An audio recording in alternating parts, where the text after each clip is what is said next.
All right, we've headed into Wildowski, getting in there pretty deep now. He is arguing that that situational stuff, that trait stuff is not sufficient. It's only micro. Got to go to the macro, get to the political. Then we'll really be able to understand what Moses was going through and his followers were going through. We need the macro level. So we've been working our way through from slavery down into anarchy and headed over towards equity, and then we went, tonight we'll get into hierarchy and move it up. So working our way. One of the things we talked about last night, might not be so good to shortcut it from slavery over to hierarchy. You may need the process to bring some refinement in there. And remember too, what else do they need? They're going to need identity. Because Moses had lost it, Israel had lost it, being under slavery for 430 years.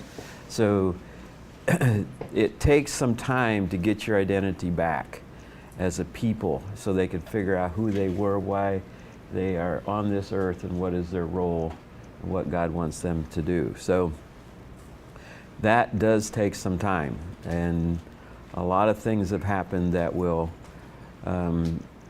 I was thinking too, just to illustrate when Moses comes up to the Red Sea there, and with the army in pursuit, and he's talking to God and not arguing, but seeking God's help, and God basically tells him, okay, enough talking to me, order these guys to get them across. One of these things, once again, the hesitancy to take that leadership role and to move in it and to do it.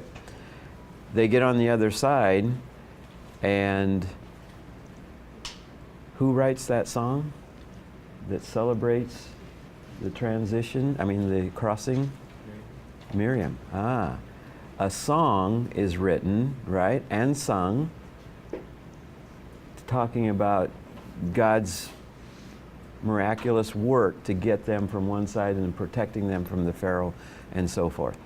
Will that do anything to help them get their identity? Yeah. So songs can play a major role into forming that new identity which they needed to have. We could track those things through all the way like that. The 12 stones, and once they get into the promised land, do the same thing, right? And tell your kids this. Generational teaching off of these things. So symbols, songs, symbols, stories, all those things will play a major role in helping them to regain their identity as a people of God. Okay, so tonight we'll get into hierarchy. We'll basically follow the same things we have been doing as we walk through the 4 regimes here. And these are Wildowski's terms and divisions, of course. For him, this is where we get monotheism. So that's why he had a hard time with anarchy. You get too much self, too much polytheism, equity, a little better, but here when you get into hierarchy, he feels much more comfortable with the opportunity to get monotheism in place there. Revelation, once again, comes through the rulers basically, and then trickles down to the people. This is his term here, is the role of leadership. He calls it autocratic. And notice his terms are always very strong. Anarchy, slavery, autocratic. So he's just a little strong on his terminology there. The role of the followership then, once again, we're in hierarchy, so we got chain of command. So it's up and down the chain, and if you want to keep things working fine, don't try to slip around the outside of the chain of command and get something done. That's when it comes back to bite you. Scope of power, leaders of course have a lot of power, followers have some power as well. And it depends on how autocratic the leadership is. And duration of power, it's continued. Organizations are set up to kind of keep going and keep, from one leader to the next leader to the next leader. things like structure are put in place to help those things keep going. And actually, you could take all those frames of reference, and those are things that are put in place to help then the bigger political machine of called regimes here from Wildowski's perspective into hierarchy now, and those things can just kind of keep going. One of the things that Wildowski brings out now, he talks about all the different conflict that has been going on and continues on as they move into hierarchy. And Saul, of course, is that transitional figure that David and Solomon will take it hierarchy to its peak there as we move through here. But you always have transitional figures too as they move from one thing to the other. But all the way through this, you see testing going on. But you don't see it just coming from one side. It's not just God tests his people. Because people are testing God too. So it's back and forth like that. It's not just the leaders testing their followers to see how good they are. The followers are also testing the leaders. Aaron, Moses, letting them have it. Why'd you bring us out here? Take us back to the leeks and the garlics, where life was so good. Did you forget about the straw? Did you forget about making bricks? Yeah, they did. The golden age always gets forgotten. So the testing goes on, and the testing does a number of things too. And it does test their mettle to see who they are and what kind of people they are. But it also does something else, which has been one of the greatest needs all the way through here, is helping them to form their worldview, their cosmology, their identity as a people of God. And you have to have this, and this is tension, this is the live tension within any organization. Always there. It's never, how many days I've been in how many days? I've been out every day this week, I think, yeah. Every day this week. And I've heard about different types of tension within our little school, from students to faculty, every day. That's just norm. It's norm, that happens. But can we use that tension, though, to help us to get our identity stronger as to who we are, say, in this case, as a school, why we exist, our purpose, and so forth. So, conflict then is necessary to test mettle and to create identity. Without rebellion against leadership, the children of Israel could not have acquired an identity. Without leaders who argued with God, the Hebrew people would not have survived divine wrath. And without people to challenge those leaders, there would have been no test of basic principles on which to base knowledge that could be passed on to future generations. And this will take us,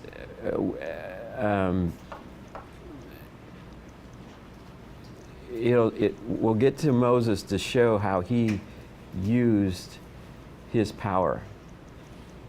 And he used it in a very empowering way rather than bringing it all to himself, using that power and directing everything. He had to learn that. It was a process, remember? Because he was doing all the judging. And his father-in-law said, "What in the world are you doing?" That was brought up last night, I think by David. And that he needed to learn to delegate. Share the power. That's one of the toughest things to do.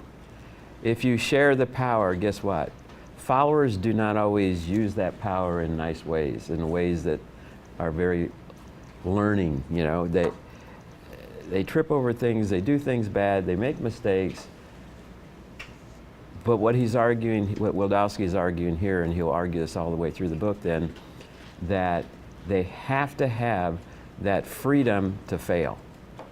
They have to have that freedom to fail to get their identity. Because that's when they start learning, these are the principles of God. So we have to follow these. If we don't, here's what happens. If we do, here's what happens. So you get the whole theme of blessing and cursing that runs through the Old Testament there. Obey God, you're blessed. Disobey Him, you're cursed. And so they have to learn that as a people now, as the people of God. They have to learn that. It takes a little time. We don't like to take that time. Let's just jump them into the promised land. No, they have to have that time to learn those things, those truths, that will be then taught generationally. It's interesting too now, and this is looking way ahead of where we are at this point, but Jeremiah has an interesting quote here. He says, I remember the devotion of your youth. This is Yahweh speaking to, who's the youth? Israel, right? People of God. I remember the devotion of your youth. How as a bride you loved me and followed me through the desert. Okay, now think about this, all right? We've been just going through the desert. It has been very choppy, bumpy. And as we're going to see here a little bit, a lot of people are going to get killed for trying to usurp Moses' power. And yet you have a statement like this. How can he say that? I remember the devotion of your youth, how as a bride you loved me and you followed me through the desert. Huh. What's that? Just thinking that some real intercultural activity going on right here is Ivan's eating Doritos with his chopsticks.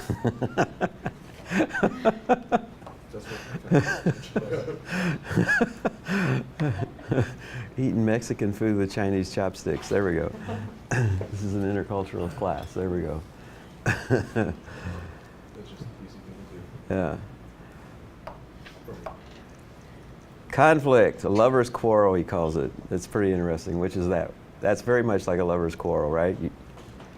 Lovers have their fights, and then everything gets back to norm again, and you continue on, still loving each other. All right. Some leadership challenges and consequences. Now here's where we start to see when you disobey God, these are principles that they're going to have to learn. And they had the guy who gathered wood on the Sabbath, right? And so what happens? And all the congregation brought him where? Without the camp, outside the camp, okay? Separated from the camp. That's making a statement, okay? Think of this. This is a corporate society, right? A community where relationships are key. What are they doing? Isolating them, taking them outside the camp. This is honor, shame. This is shame.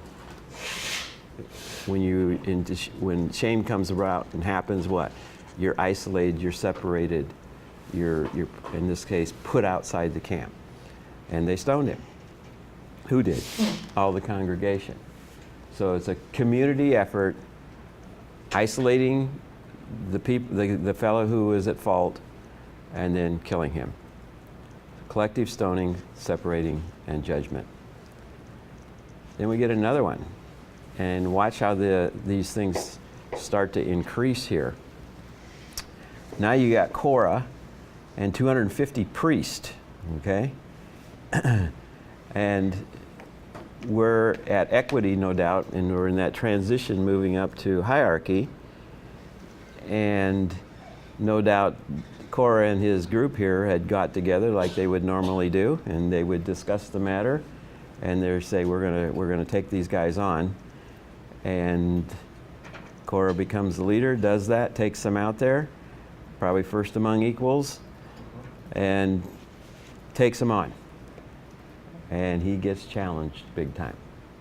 Moses all of a sudden doesn't have time for first among equals.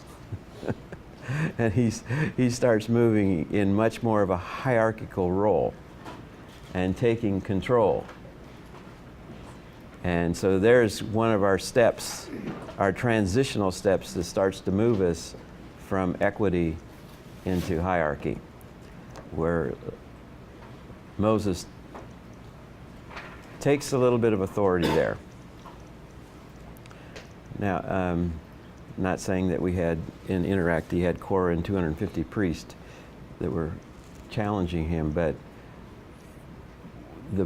do you see within Interact changes from one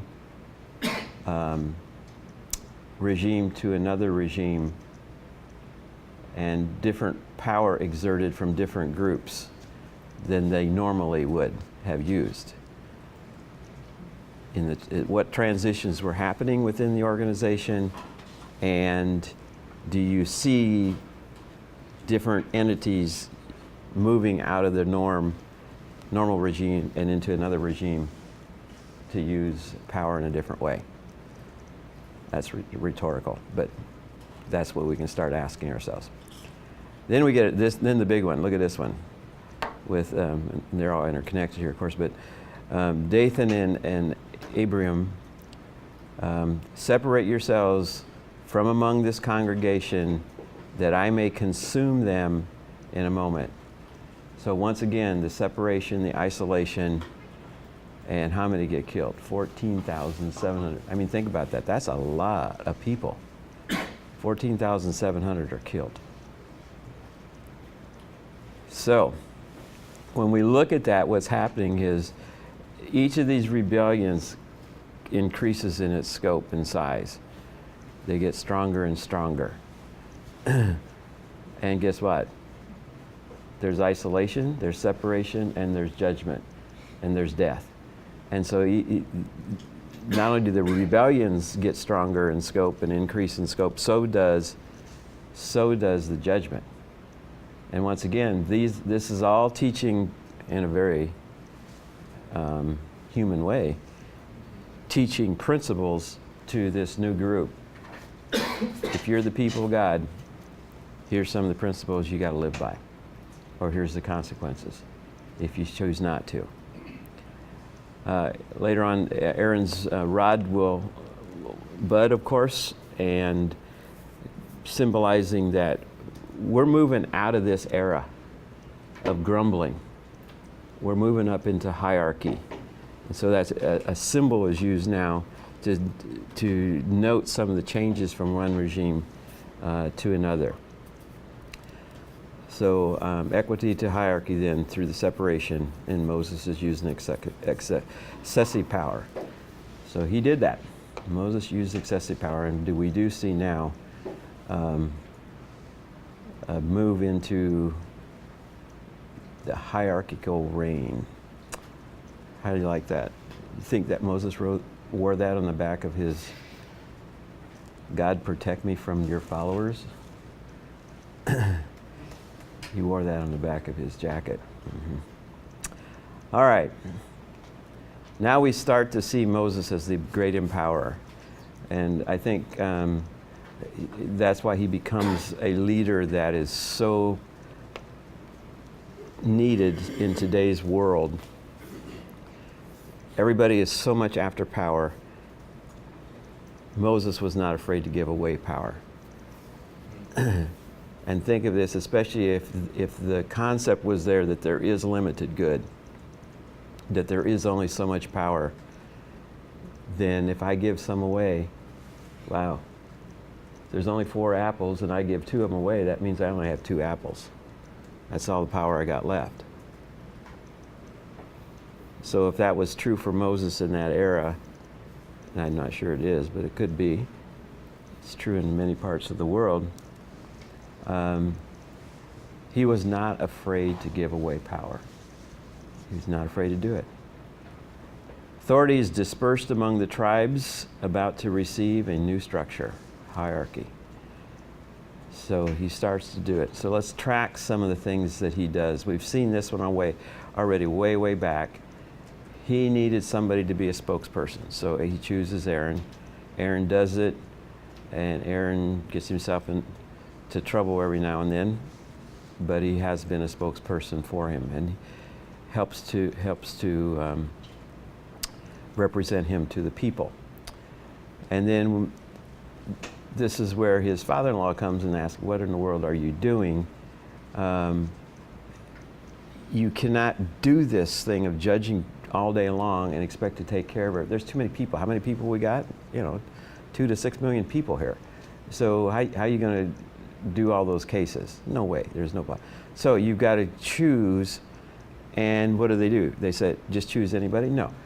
There's qualifications for our selection here. So they wanted able men to be able to do this. So when they do the selection, there are criteria. A profile is made, criteria is established, and people are then selected on the basis of that criteria to then start the judging. Moses took the advice of his father-in-law, so, which is really good. Once again, he wasn't afraid to give away that power.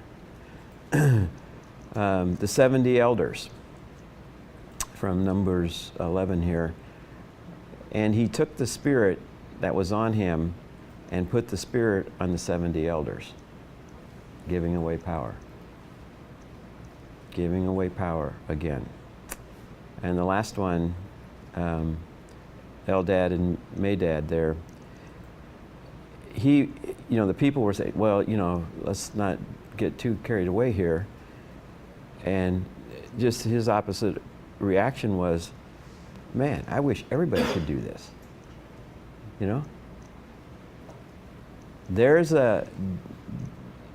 That's a game changer. If you are confident enough in yourself and in your God that you can give away power and allow other people to maybe not do it as good as you, maybe do it better than you.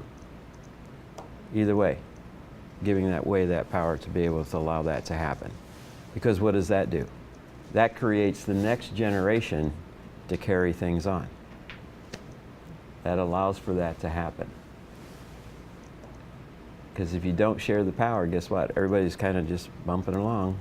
They're not becoming the people that they could become if the power is not given to them to be able to go further.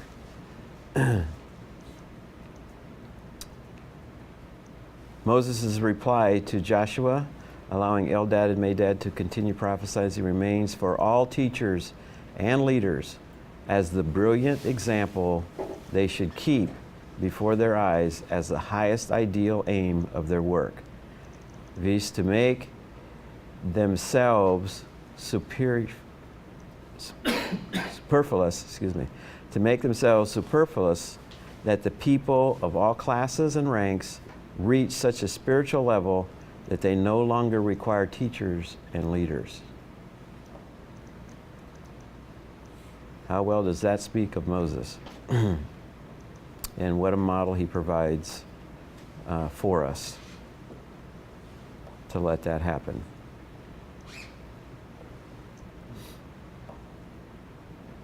Comments?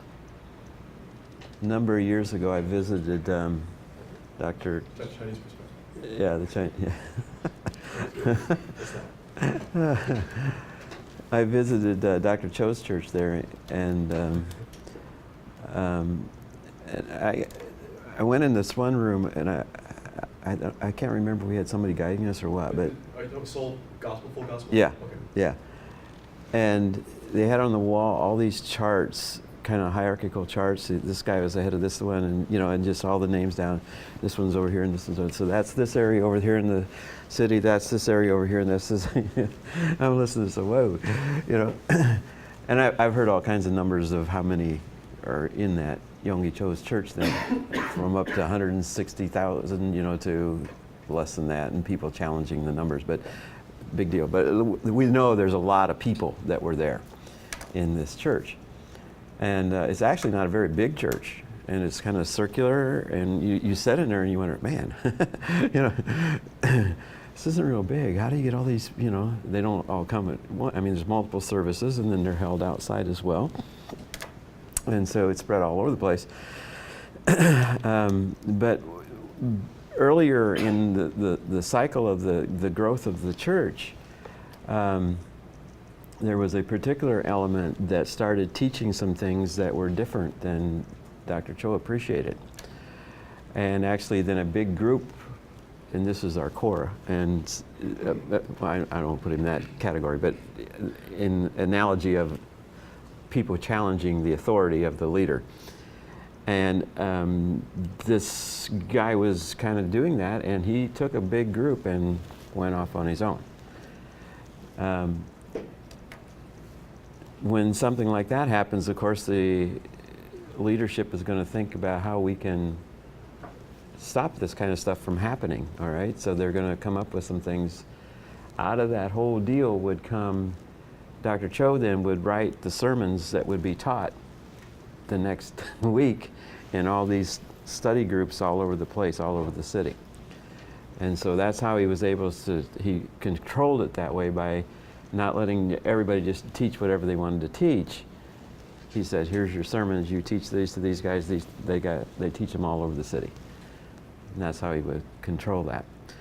I'm not saying that's good or bad or in between, but when you have opposition within that, that does stop it, and then you have to figure out some way to get it back under control again so you can get the purpose driven where the vision is there that is understood and appreciated by the leaders that be, and then followers follow, and then the cycle of power continues, and there we go. We get the 2 Timothy 2:2 out of this.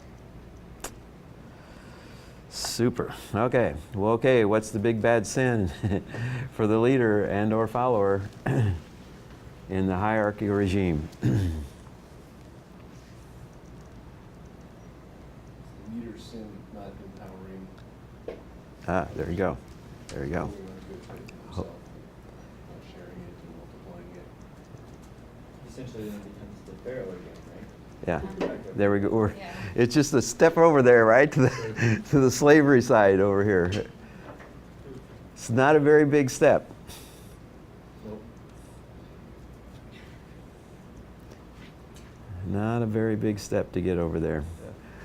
And it's working, you know, it's how you work it. I mean, which group are we talking about?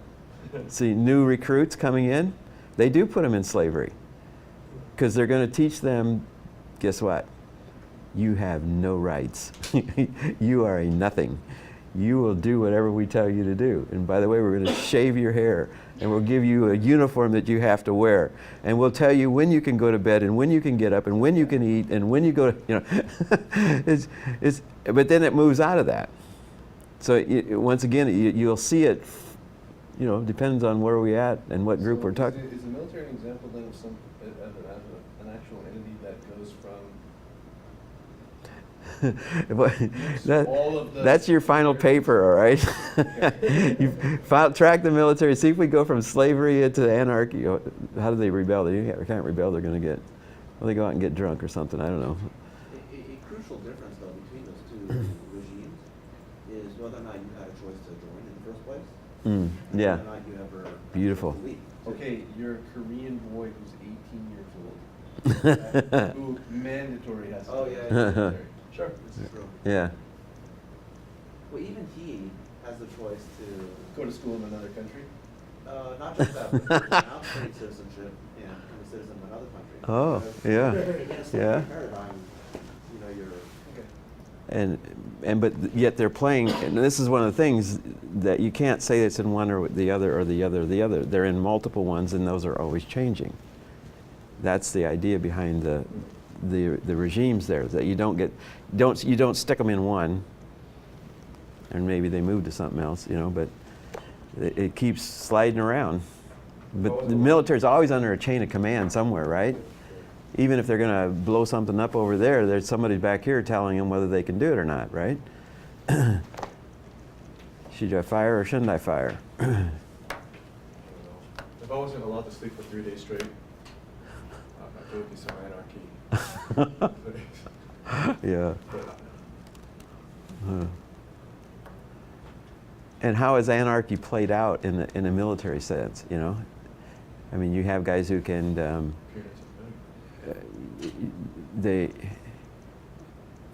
mean, back in my era, in the Vietnam era, it was like they just burned the draft cards. I mean, that was one way. Or if you're in it, you just kind of just put your time in and try to get through without getting killed. All kinds of ways to work the system there. That does help us see that it is definitely a fluid, but in the military you're always under a chain of command because you get the president is the final say on everything, you know. Biola University offers a variety of biblically centered degree programs, ranging from business to ministry to the arts and sciences. Visit biola.edu to find out how Biola could make a difference in your life.